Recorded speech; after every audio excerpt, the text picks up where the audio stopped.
Wham! See, that was fun for me. Might not have been fun for you, but it was fun for me. So we are in the consequences of the fundamental theorem of similarity, or FTS. First, it says, we're in lesson 5. We're in exercise 2. So go to exercise 2, find it. I'm skipping that first one. I don't like it. I like this better. In the diagram below, you are given center 0 and ray OA. Point A is dilated by a scale factor of 4. Use what you know to find the location of point A prime. So why can't I just multiply this by 4? Because I don't actually know the length of this. So if I don't know the length of this, can I see? Okay. It's glaring on my computer, so I didn't know if I could see this. So I don't know what the length is. But what I do know, the fundamental theorem of similarity taught me, is that we can have parallel lines. Parallel lines are amazing. So if this is A, we can put B right here. And now I've got a line. So before I find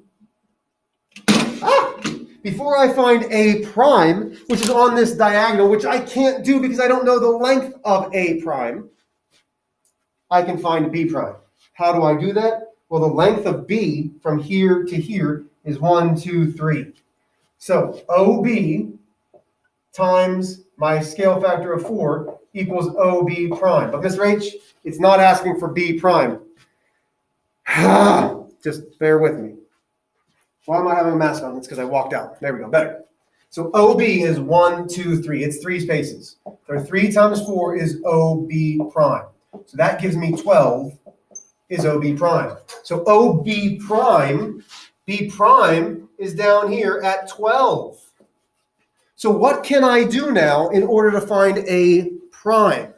Well, the fundamental theorem of similarity tells me the scale factor of this line and this line have to be the same, but it also tells me that the lines have to be parallel. Oh, no kidding. So if they're parallel and this one's following this angle straight up, this one has to follow this angle. Oh man, stop moving. Straight up. So where's A prime going to be? A prime is right here. So just using the fundamental theorem of similarity, we knew they had to be parallel. So even though this point's here, I'm going to draw a line straight down to B. From there, I know how far B is, so I can multiply it by 4, which is my scale factor, to get where B prime is, draw my parallel line, and now I've got where A prime is. No questions asked. I know it's true, and I also know that here's my parallel line, 1, 2, 3. This better be 12. Why? Because it still has to match up to the scale factor. 1, 2, 3, 4, 5, 6, 7, 8, 9, 10, 11, 12. Woo, woo, woo! Crushing it. You're welcome. I'm pretty awesome. I mean, that's what I keep telling myself. It makes me feel better about myself. Okay, go to exercise 3. Exercise 3 is darn near the same. Darn near. But now we've got fractions. Oh, the dreaded fractions. Most of you hate fractions. So, in the diagram below, you were given center O and ray OA. I don't know why B's there. Get off there. Point A is dilated by a scale factor of 5/12. Use what you know about the fundamental theorem of similarity, FTS, to find the location of A prime. So before we do that, we come down here. This has to be B prime. Why? Because we know that it needs to be a parallel line.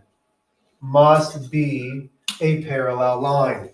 B prime is at 12. Hear that again? Oh, wait, no, it's not B prime. That's just B. This is A. My scale factor is 5/12, which means it's a reduction in getting smaller. So one more time, I've got OB times 5/12 gives me OB prime.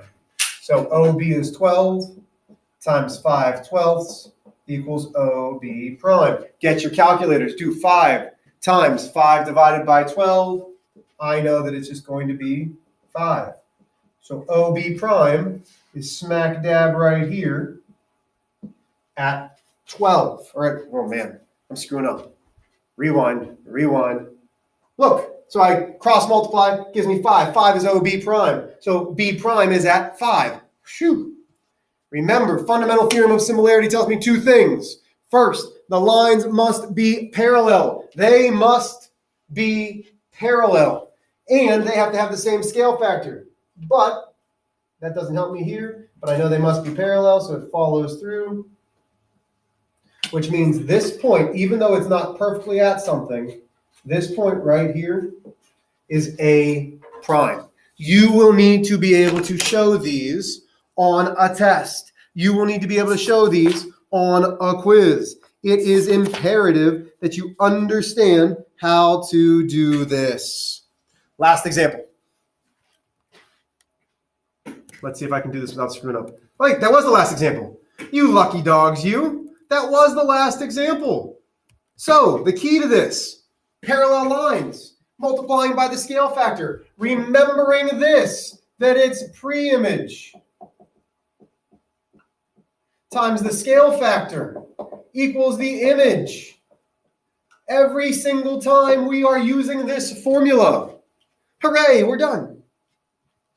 You're welcome once again. You know why? Because I can say that. Have a good day.